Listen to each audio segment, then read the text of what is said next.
saya akan menjelaskan tentang silabus, yaitu pengantar mikrokontroler. Pengertian dari mikrokontroler. Mikrokontroler adalah sebuah chip komputer yang kecil dikemas dalam bentuk chip IC, Integrated Circuit, dan dirancang untuk melakukan tugas atau operasi tertentu. Pada dasarnya, sebuah IC mikrokontroler terdiri dari satu atau lebih inti prosesor CPU, memori, RAM dan ROM, serta perangkat input-output yang dapat diprogram. Kemudian, dalam pengaplikasiannya, pengendali mikro yang di dalam bahasa Inggris disebut dengan mikrokontroler ini digunakan dalam produk ataupun perangkat yang dikendalikan secara otomatis seperti sistem kontrol mesin mobil, perangkat medis, pengendali jarak jauh, mesin, peralatan listrik, mainan dan perangkat-perangkat yang digunakan dalam sistem tertanam lainnya. Penggunaan mikrokontroler ini makin populer karena kemampuannya yang dapat mengurangi ukuran dan biaya pada suatu produk atau desain apabila dibandingkan dengan desain yang dibangun dengan menggunakan mikroprosesor dengan memori dan perangkat input dan output secara terpisah. Kemudian ada contoh bentuk mikrokontroler. Dalam contohnya, ini ada memori, parallel input-output, special function block, CPU, escalator circuit, intercontrol, timer control, ADC, DAC, dan ada contoh bentuk mikrokontroler seperti begini. Kemudian di atas yang saya sebutkan tadi itu adalah diagram dan struktur mikrokontroler beserta penjelasan dan tentang bagian-bagian utamanya. Oke, kalau bisa saya jelaskan, CPU adalah otak utama untuk mengeksekusi sebuah mikro begitu ya. Pokoknya dia adalah otak-otaknya gitu. Kemudian ada memori untuk menyimpan data dan program seperti RAM, ROM, EPROM, atau flash gitu. Kemudian ada input-output untuk menghubungkan perangkat seperti LED, LCD ya begitu. Kemudian ada port serial. Nah, mungkin port serial ini dia digunakan untuk komunikasi serial dan seperti peripheral gitulah, peripheral. Kemudian ada time counter, ini digunakan untuk pengaturan waktu, penghitungan pulsa, dan frekuensi begitu. Kemudian ada ADC. ADC ini mengubah sinyal analog ke digital. Kemudian ada DAC. Ini mengubah sinyal digital ke analog. Ya, sinyal digital ke analog. Kemudian ada interrupt control. Interrupt control ini dia untuk menangani interupsi eksternal dan internal. Kemudian ada block function. Block fungsi khusus ini port tambahan untuk aplikasi spesifik seperti robotik mungkin. Ya, seperti begitu. Kemudian ada CPU.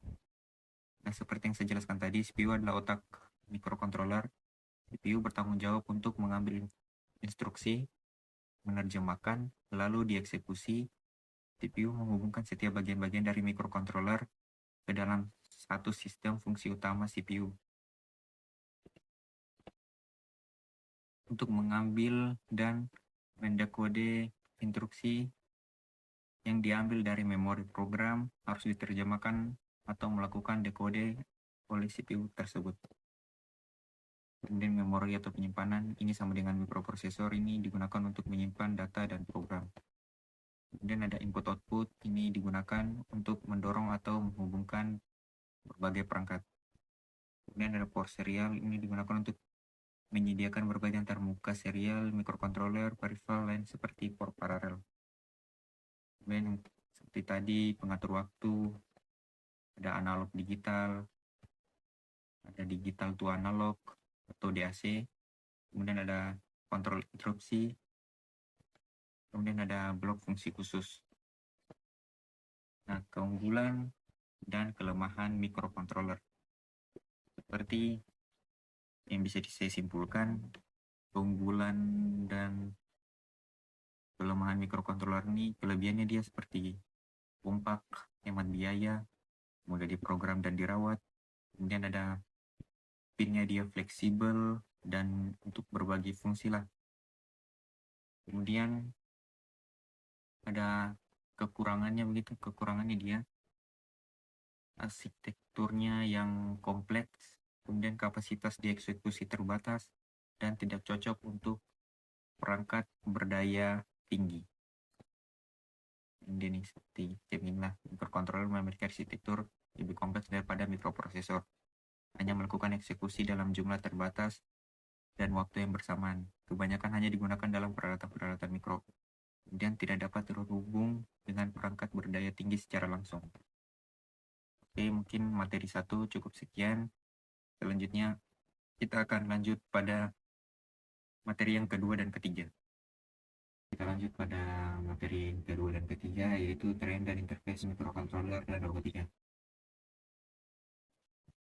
Di sini ada tren industri 4.0 elektronika dengan TI. Ini mungkin materi ini sangat banyak, jadi mungkin saya bisa simpulin aja mungkin supaya lebih mempersingkat waktu. Di sini ada Internet of Things atau IoT, koneksi perangkat elektronik internet untuk berkomunikasi berbagai data secara otomatis. Ini deskripsinya ya. Terus kemudian ada kecerdasan buatan AI, penggunaan algoritma, itu penerapan dalam elektronika, sistem otorasi industri robotik cerdas, sistem dan keamanan.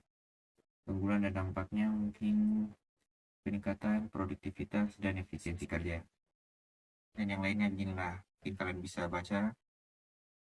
Terus ada SKKNI programmer memiliki salah satu sub kompetensi, yaitu programmer embedded, orang yang mampu melakukan pemrograman dan pengisian program ke dalam satu sistem mikroprosesor atau mikrokontroler untuk keperluan industri.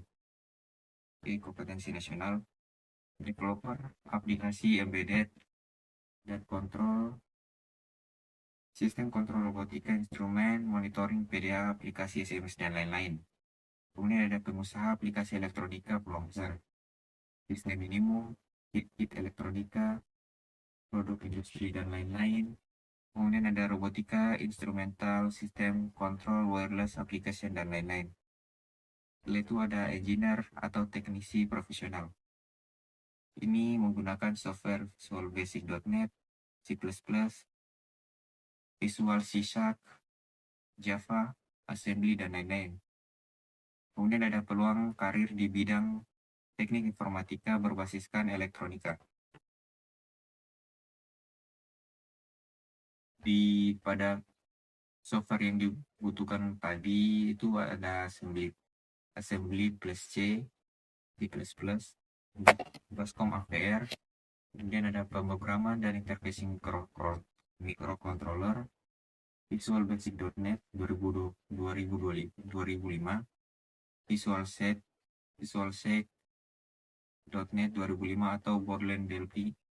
Kemudian ada Java, J2SE, J2EE, dan J2ME. Kemudian ada SQL Server atau Oracle, Typology, dan MySQL.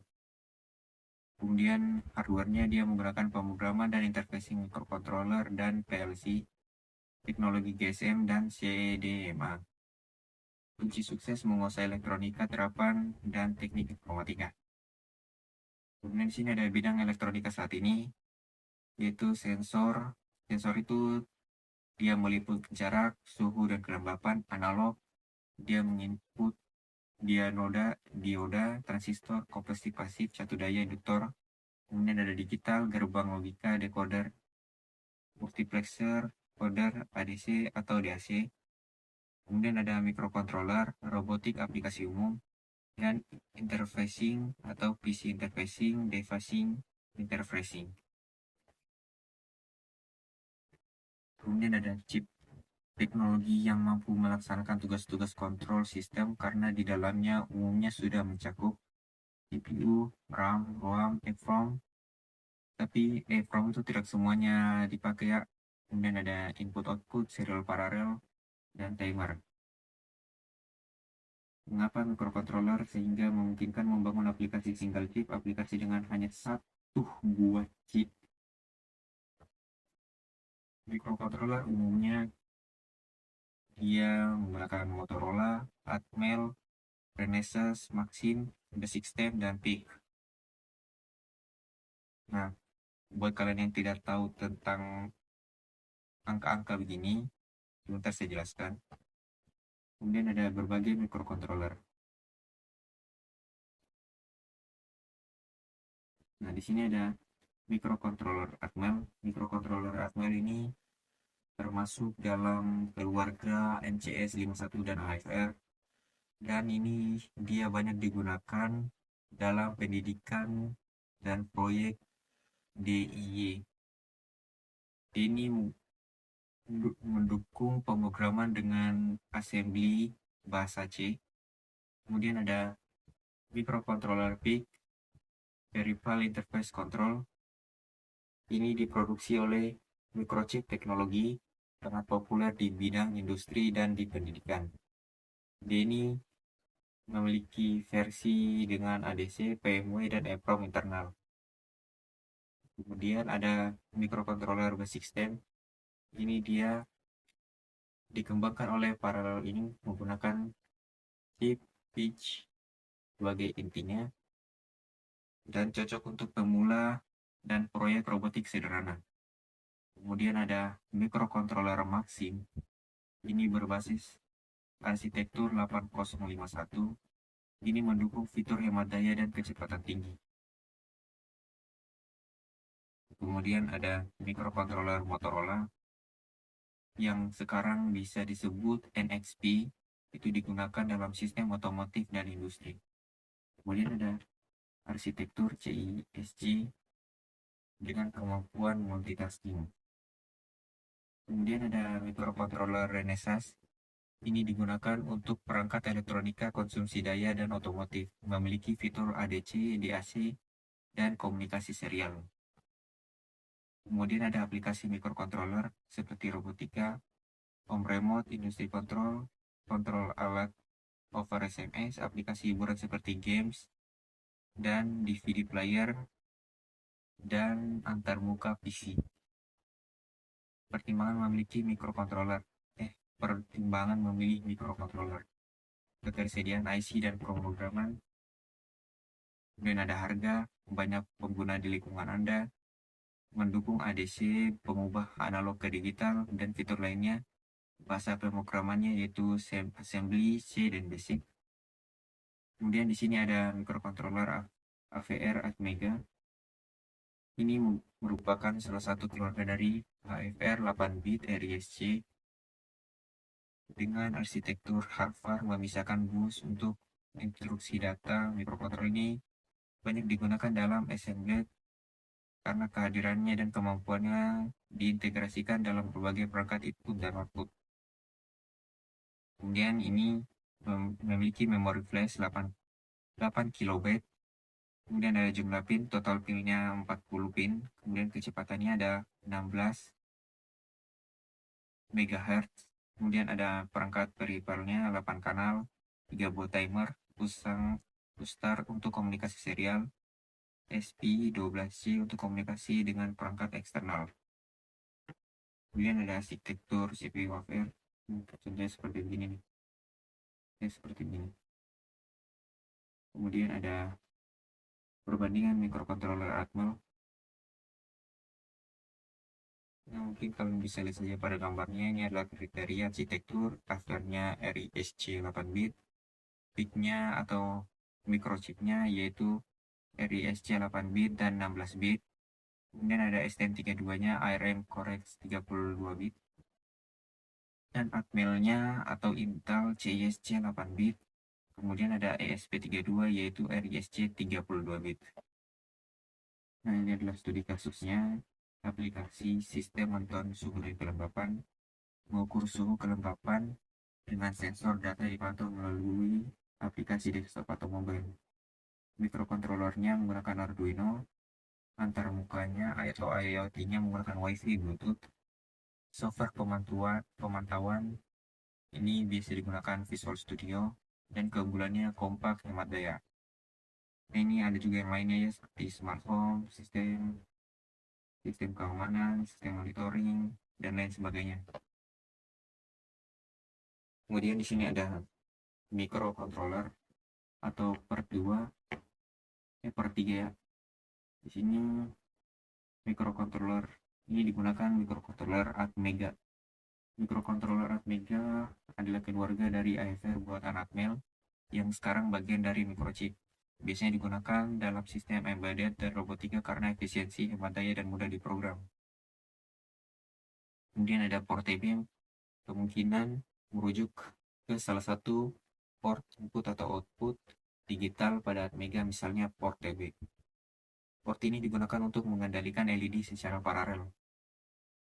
Kemudian ada Kelibas, ya ini Kelibas ini ditulis dalam bahasa BASIC, kemungkinan menggunakan compiler seperti Bascom AVR.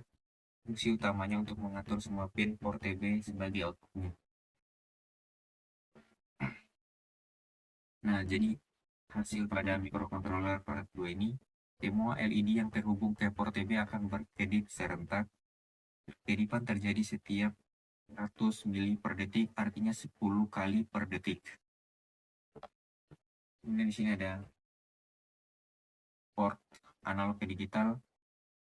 Program ini menunjukkan cara kerja ADC, analog to digital converter, pada microcontroller Atmega. Input analog dan potentiometer masuk ke dalam pin PAO. Nilai analog dikonversi menjadi digital 0 sampai 1023. Kemudian hasil konversi dikirim ke laptop melalui komunikasi serial, dikeluarkan ke port TB untuk ditampilkan atau dipergunakan secara langsung, dan tujuan utamanya untuk memahami proses konversi sinyal analog ke digital dan memantau hasilnya secara real time. Kemudian ini adalah dasar kendalinya. Setelah itu adalah operasi pulsanya. Kemudian ada fungsinya di sini, display LCD-nya. Nah, ini dia untuk seperti mencek suhu ya, cek suhu pada digital termometernya. Kemudian di sini ada Bascom AVR. Bascom AVR adalah software untuk memprogram microcontroller AVR menggunakan bahasa BASIC, cocok untuk pemula karena sintaksnya sederhana ya, Kemudian ada desain robot sederhana, sensor kanan, motor device kanan dengan motor DC kanan. Kemudian ada satu daya, sensor kiri, motor DC kiri, AMP dengan penguat, motor DC kiri. Ini desain robotnya, wireless kamera, sensor api, sensor cahaya, sensor udara, sensor jarak akan masuk ke dalam microcontroller dan dikeluarkan ke wireless kamera. Servo motor kanan, driver motor DC, driver stepper, servo motor, dan itu dia akan keluarkan lagi ke motor DC dan stepper motor. Kemudian ada satu daya 5-24 volt akan masuk ke dalam microcontroller. Kemudian ini adalah implementasi AFR ke dalam robot. Kalian bisa lihat saja pada gambarnya ini ya. Pada gambarnya ini.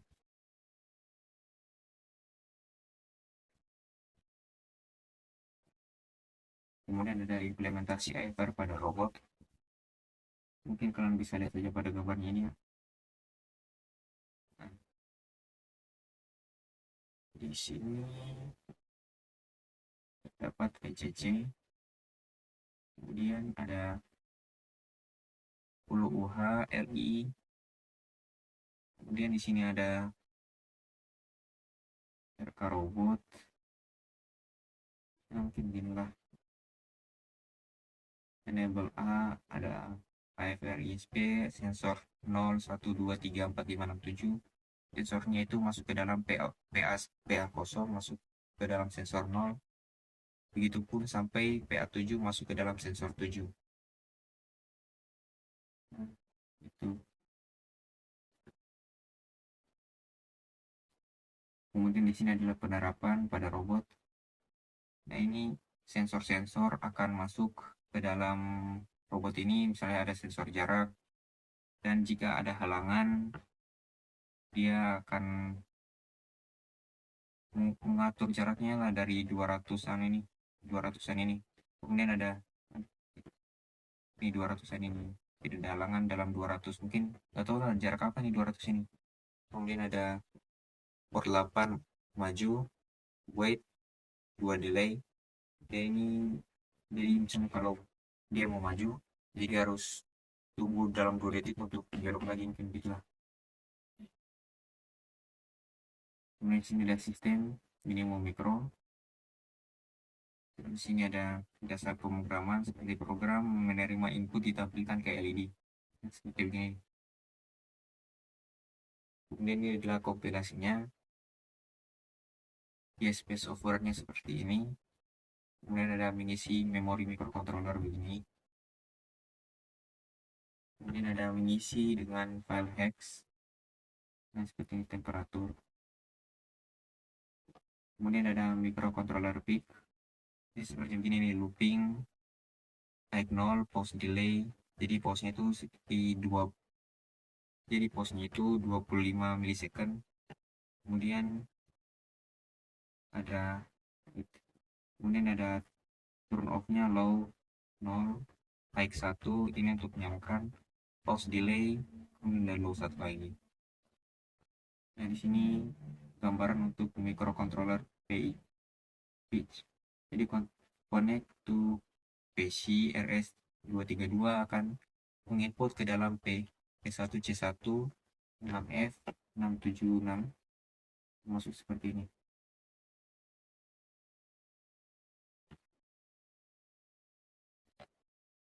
Oke, mungkin cukup sekian pembahasan materi tentang microcontroller ini. Bila ada salah kata mohon dimaafkan dan pasti banyak kekurangannya. Oke lah, wabillahi taufiq walhidayah. Wassalamualaikum warahmatullahi wabarakatuh.